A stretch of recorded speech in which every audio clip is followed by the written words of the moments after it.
दोस्तों ये वाकया 8 फरवरी 2024 का है।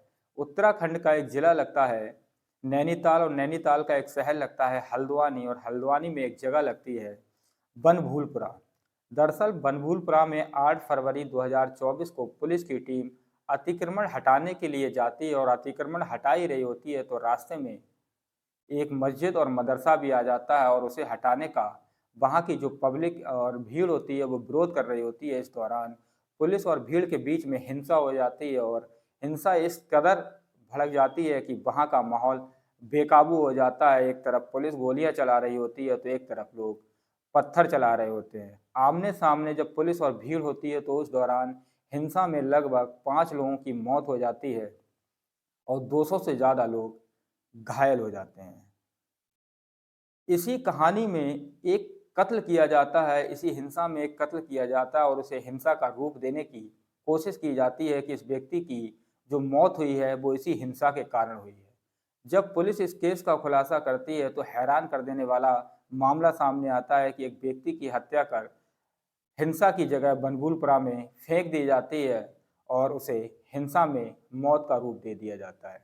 लेकिन दरअसल इस व्यक्ति की मौत हिंसा में ना होकर एक पूरी प्लानिंग के तहत उसकी हत्या की गई थी।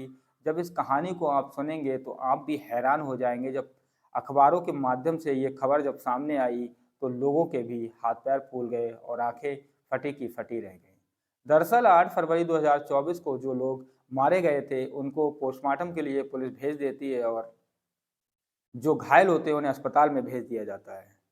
दरअसल जब पोस्टमार्टम डॉक्टर कर रहे होते हैं तो उसी दौरान एक व्यक्ति की लाश पर उनकी नज़र पड़ती है कि इस व्यक्ति के सर के पीछे एक ही जगह पर आखिर 3 गोलियां कैसे लगी हैं। जो वहाँ के डॉक्टर होते हैं वो पुलिस को इत्तला करते हैं और इत्तला करने के बाद बताते हैं कि इस व्यक्ति के साथ कुछ ना कुछ तो गलत हुआ है, ये हिंसा में नहीं मारा गया है वरना एक ही जगह पर 3 गोलियां कैसे लग सकती हैं। तो पुलिस इस मामले को संज्ञान में लेती है और जांच पड़ताल शुरू कर देती है। जब इस केस का खुलासा होता है तो पुलिस के भी पैरों के तले से जमीन खिसक जाती है। तो आज की जो क्राइम की सच्ची घटना लेकर मैं आपके सामने आया हूँ, इस वीडियो में मैं आपको बताने जा रहा हूँ। इस वीडियो को अंत तक जरूर देखें। तो नमस्कार, मैं हूँ आपका अपना रविंदर गंगवार और मैं आप सभी से निवेदन करना चाहता हूँ कि अगर आप मेरे चैनल पर नए हैं तो चैनल को सब्सक्राइब जरूर करें और हमारे यूट्यूब चैनल का परिवार का हिस्सा जरूर बने और लाइक और कमेंट करते रहें। तो अब चलते हैं कहानी की ओर। दरअसल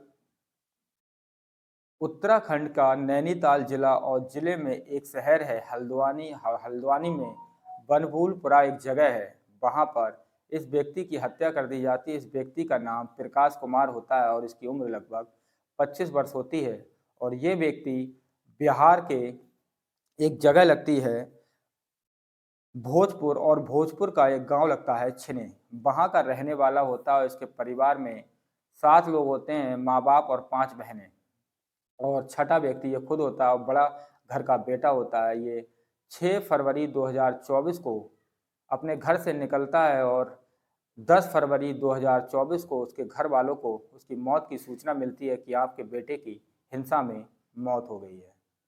लेकिन घर वालों को भी विश्वास नहीं था कि आखिर उसके बेटे की हिंसा में मौत कैसे हो सकती है, कि हिंसा से उसका कोई लेना देना नहीं है, जबकि वो पहली बार हल्द्वानी गया है।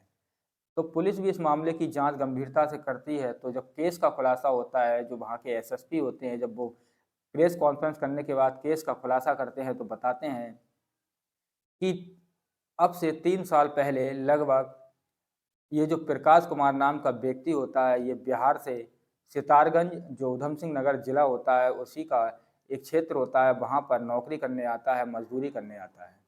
उसी दौरान उसकी दोस्ती एक सूरज नाम के व्यक्ति से हो जाती है और सूरज नाम के व्यक्ति से जब दोस्ती हो जाती है तो उसके जो परिवार के लोग होते हैं वो उसकी गरीबी को देखकर उसकी मदद करते हैं और मदद करने के साथ उससे कहा करते थे कि आप बेटा हमारे घर आ जाया करो। तो वो घर पर आता जाता रहता था। तो उसी दौरान उसकी जो दोस्ती थी वो सूरज की बहन यानी कि प्रियंका से हो जाती है और प्रियंका से दोस्ती प्यार में बदल जाती है और प्यार अवैध संबंधों में।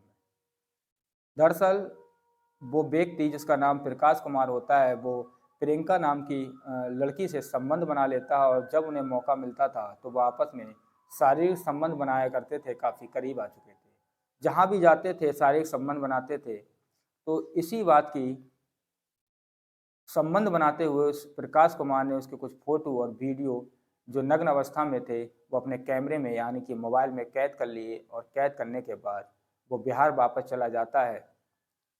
जब भी प्रियंका को वो बुलाता था तो पहले तो अपनी मर्ज़ी से आती थी, लेकिन कुछ समय बाद वो मना करने लगी, तो इस बात से प्रकाश कुमार नाराज़ हो गया और वीडियो वायरल करने की धमकी देने लगा और पैसों की डिमांड भी करने लगा, क्योंकि वो काफ़ी गरीब होता है और गरीबी के कारण वो पैसों की माँग करता है। तो जो महिला होती है, जो लड़की होती है, वो उसकी बातों से और उसके ब्लैकमेलिंग से परेशान हो जाती है। तब वो अपने पति यानी कि जो पुलिस में एक कांस्टेबल होता है, उसका नाम वीरेंद्र सिंह होता है, जो सूरज का जीजा होता है। दरअसल ये पूरी कहानी जब वो अपने पति यानी कि वीरेंद्र सिंह को बताती है तो उसके पैरों के तले से ज़मीन खिसक जाती है।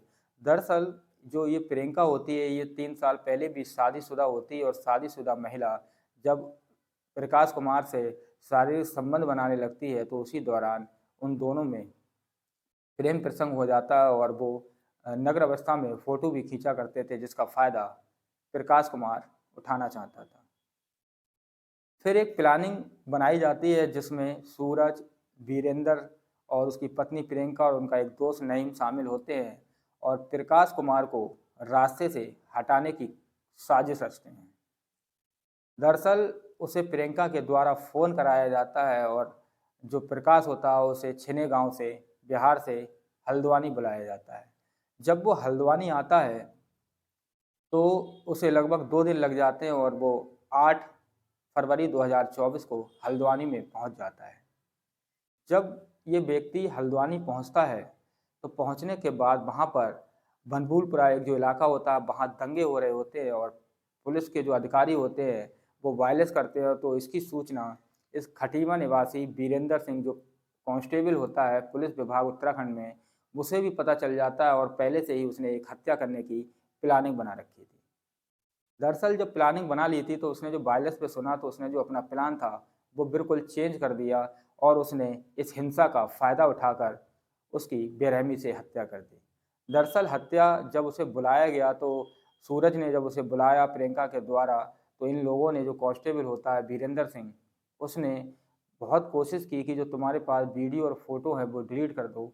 लेकिन जो प्रकाश कुमार था वो थोड़ा अड़ियल किस्म का था, उसने वो वीडियो और फ़ोटो डिलीट नहीं किए। तो उसी दौरान उसके सिर में पीछे से 3 गोलियां मारकर वीरेंद्र सिंह जो कांस्टेबल होता है उसकी बेरहमी से हत्या कर देता है और हत्या करने के बाद उसके शव को जहां बनभूलपुरा में हिंसा हुई थी वहां पर उसे गाड़ी से ले जाकर फेंक देते हैं और एक हिंसा के रूप में, एक हत्या के रूप में उसे साबित करने की कोशिश करते हैं।